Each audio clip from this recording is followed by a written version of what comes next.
So today we've got Andrea. Thank you so much for joining us. You've just recently got married in August to Will, and in Aimé, which is in the southwest of France, a little bit further down towards Bergerac or in Bergerac. You know, so if you could say anything now to a couple that are looking to get married in France and they're not quite sure, what advice would you give? Just do it. Just do it.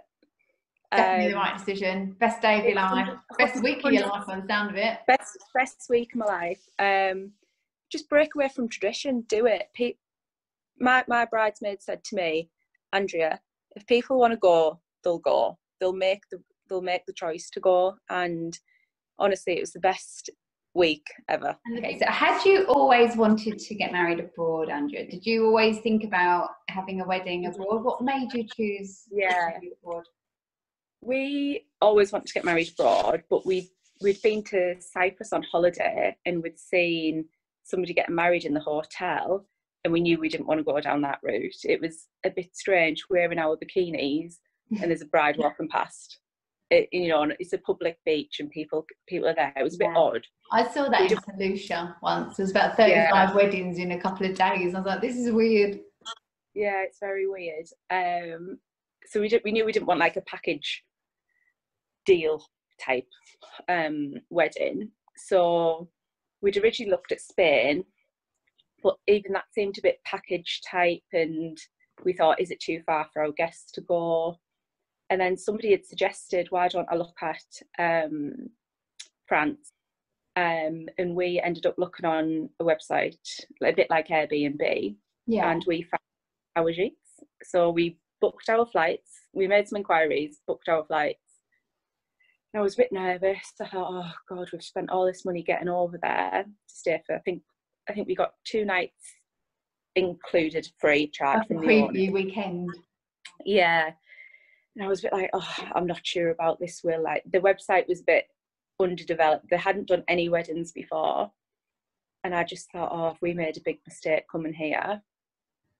Anyway, as soon as we drove up the drive, I just thought, yes, this is it. This is perfect. And we like the idea of having a week-long holiday and like catch up with friends. And we wanted everybody just to have a big party and catch up, and that is exactly what happened. And it was a week. Like, 2 of our friends from Ipswich stayed an entire week, and it was just brilliant. It was great. Because you don't have to feel like, I know with a normal wedding, like for the day, you feel like you've got to get around and see everybody and rush around, whereas on that, when you've had like a few days before and then you've got the rest of your time with everyone, it just seems a lot more relaxing. Did you feel that? Yeah, I felt very relaxed. So we only had 37 guests, which is what we wanted, because I think we've had in the UK, my mum would have invited her friends that, I've known since the day dot, but I don't see them. I don't like, they're her friends, and Will's mum would have been the same. And so we had people that we really, really wanted there, and really intimate, yeah. And we could spend time with people during the day, because you've not got to get around 120 guests. It was exactly how we envisaged it. Everyone was relaxed, casual. We all sat by the pool for some pictures, and one of the ushers jumped in, then another usher jumped in, and then with all the outfit on and everything. But it was just fun. It was just really good fun. Yeah, it was great. And did you have all the wine and the cheese and everything? Did you manage to get that up front? We did. So on our visit out to France the first time, the owners took us to a local chateau up the road, a vineyard, and we ordered all our wine pretty much. You did a bit of wine tasting on your preview. Yeah. See, who does that? That's so nice. Yeah, so we did that, and we ordered all of the wine there, and then we just went to a local supermarket for all our cheeses, which the caterer very kindly put on a nice board and dressed for us. Yeah, it was good. And did you have like a sit down meal? Did you have a buffet, or how did you? We did. So we love sort of tapas food and mezes and digging in. So we had a sharing start on board, so whitebait, beetroot salad, some ham, things like that. And then we had duck for a main, which was beautiful. And we didn't want a dessert, so we just had the croque and bouche, which was the dessert. Which is all the profiteroles, isn't it? Stacked up. Yeah. Within, like, it came out and it had all the candle sparkling away. Yeah. But on the photos, it looks really tiny. But when you're there, it was quite big. Yeah, it was big. Yeah. So and what about regards to your expectations with budget? Did it, like, I always think you can pay the same amount of money for one day in the UK, or did you feel that you got your 5 days for what you would have paid for that? Or I mean, I know that it's maybe changed exchange rate slightly, but we had a spreadsheet and a budget and things like that, and we think we spent about £15,000 on that whole week. On the week for 7 days, including flights, including bridesmaid dresses. That doesn't include my dress, caterers, everything.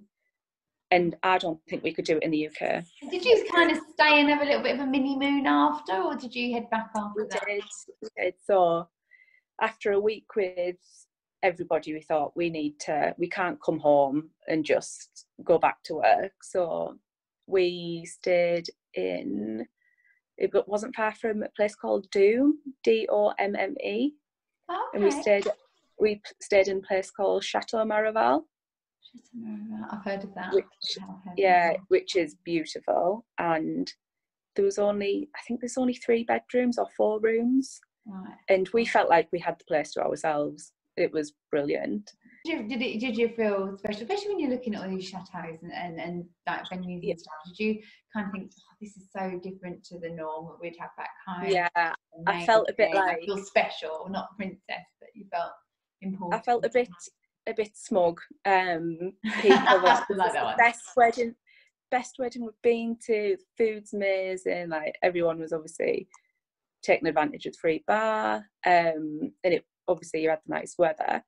So I do still feel a bit smug. And obviously it can be difficult to actually do all the paperwork and the actual wedding side in France for the legal. Did you have a small little ceremony before you left? Yeah, so we flew out on the Saturday, and my parents took it quite well that I didn't want them there, because I just wanted 2 witnesses. And it was my gran and my granddad's brother.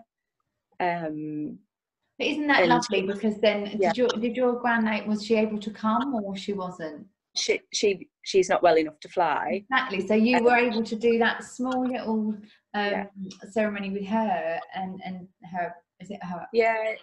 Her partner. You could then go off and feel that you've done that with her, and then you obviously go for your wedding. And a lot of brides sort of say, they kind of feel like they worry about it, like they keep it a secret, they don't tell anyone. Were you like that? Yeah. You felt like it was wrong having a ceremony before, like it wasn't the real thing? Yeah, 100%. I was a bit like, shh, don't tell anybody. We're doing it here first. I don't want people to know, because I felt like some people might be like, well, can't we just come to the one in the UK? Like, why are you doing it? Why are you having 2? It's not a real wedding.